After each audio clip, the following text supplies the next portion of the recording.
When there is no life, there is death. And death is a loss. It's the loss of a life. The seemingly irreconcilable struggle and never-ending conflict between the two pro-camps is over one question. Can abortion or the planned death of an unborn child and the chosen termination of parenthood ever be a good thing? Some claim there are specific situations where the answer to this question is yes. One of those is when a pregnancy puts a mother at risk. When I was pregnant with our oldest son, Chad, raise your hand, Nick and I were in a nearly fatal vehicular accident. I was immediately knocked unconscious and thrown from side to side of the car until I was partially ejected from the vehicle, being held only by a broken hip. Medical science, with all its modern equipment and worldly wisdom, quickly determined our unborn son had not and could not have survived the accident, and required my womb be cleaned so they could proceed with urgent, life-saving medical care for me. The proposed procedure was described to us like a D&C, not an abortion, because they had determined the baby was already dead.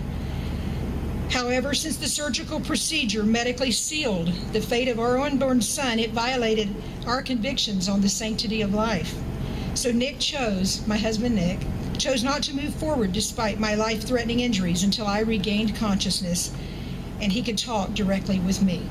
Against medical advice and extreme pressure from our family and friends, Nick refused to provide consent for that surgery and chose to protect the life of our unborn baby, even though it could mean him losing me and alienating all those around him.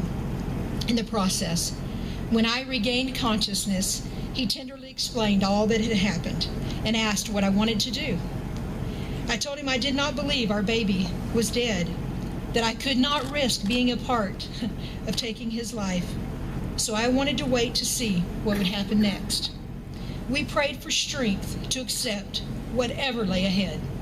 Weeks passed without any signs of life. Our medical team and even some friends and family grew more and more frustrated and concerned as time passed. When my body started running a fever and showing signs of infection and weak vitals, everything escalated very quickly.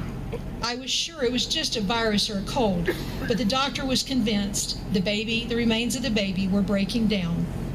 I cannot explain how or why, but I kept believing and knowing inside of me, the baby inside of me wanted to live.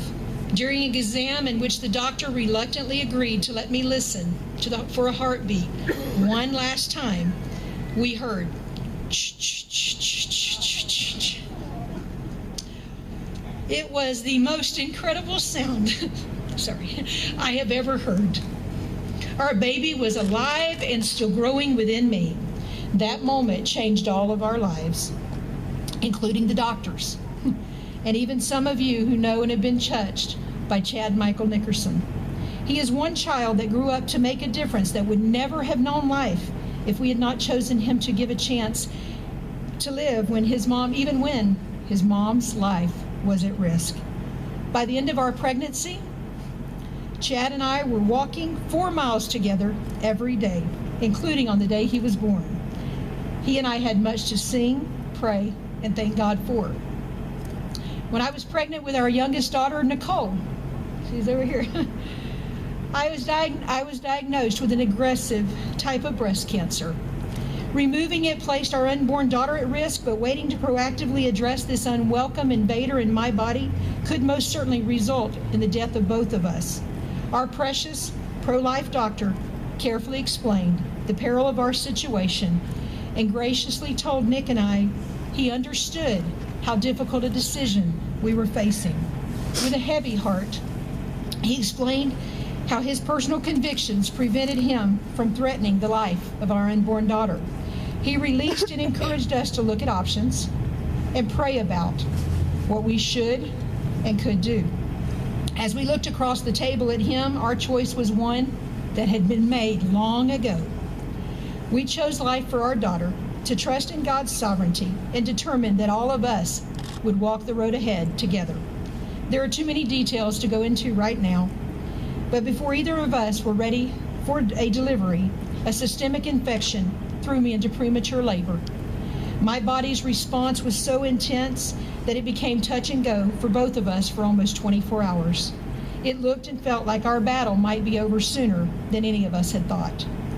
A miracle nurse discovered the infection, and the urgent addressing of it saved my life and helped stop labor.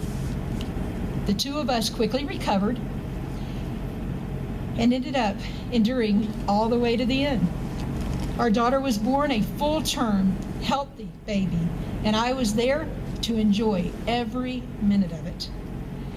The original plan was to move the tumor and begin treatments, rush me into surgery, and then begin treatments as soon as I delivered. However, God had a different plan. My tumor was completely dissolved during delivery, presumably because of the spike of the birthing hormones that occurred. It was gone, and we were all free to live life together as a family. We made a choice for life, and that choice is what gave me life. Because of that choice to let one live, God healed my body and saved our baby girl.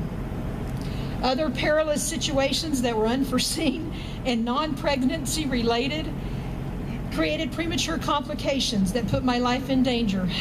When an epidemic of German measles found this pregnant this pregnant mom, as one of its victims early on, and pregnancy complications forced me into premature labor, we were told our baby was not going to be fully developed. Our medical team recommended for my health that we allow our premature labor to go ahead and end in a stillbirth. We chose to give life a chance and trust God to take care of both of us. And through the help and prayers of an amazing team of home nursing care and monitoring, we were able to successfully stall labor for a few more months. As soon as we arrived at a safe zone for delivery, the doctor pushed us to go ahead and let our baby be born. We prayed about it and chose to give her life in my womb as long as possible. We made it a few more weeks before she was delivered. When she was born, the doctors found out they had miscalculated her developmental stage. Though she was a healthy little girl, in every other way, her lungs had not finished developing. They told us just days earlier would have been too early for her to be born. Medical science today is more equipped to deal with undeveloped lungs than they were almost 30 years ago.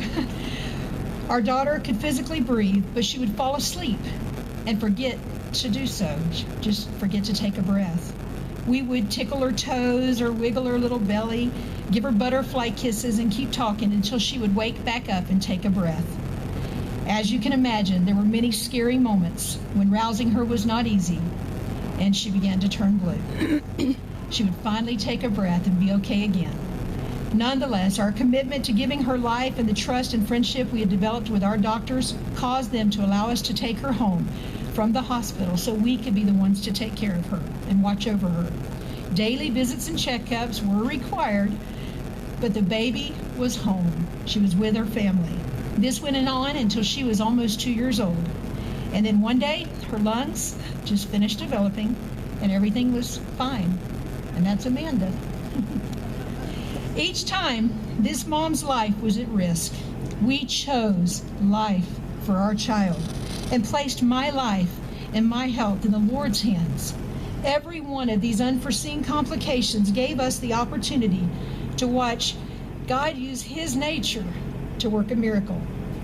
Our last pregnancy even healed my broken feet. Each of these pregnancies ended with healthy babies that have grown up to be caring, giving individuals who love life and are helping make life better for others. They were our gifts from the Lord that have grown in grace and love to become gifts to the Lord and those around them. Clearly, the miracle babies I am surrounded by today represent some of my favorite people on earth. They are ones who have made a difference in the world around us. They are ones who are fighting the war on life so others like them